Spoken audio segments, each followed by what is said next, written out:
Black codes were laws designed to regulate and restrict the behaviors of free blacks, much like the pre-emancipation slave statutes. These codes, though different in each state, consistently aimed to ensure a stable and subservient workforce.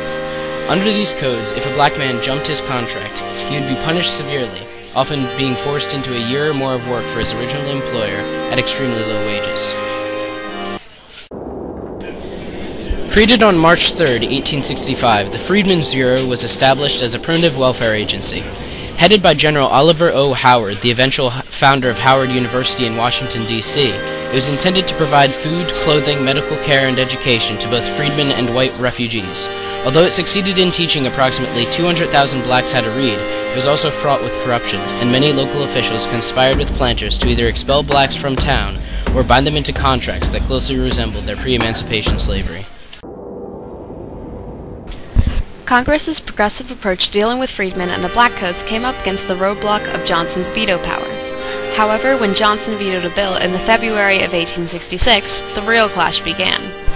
The Republicans in Congress struck back by passing the Civil Rights Bill in March 1866.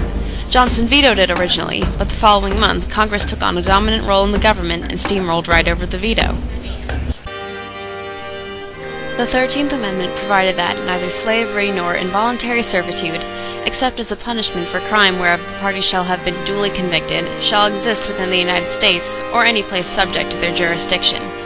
With this amendment ratified, slavery was formally abolished.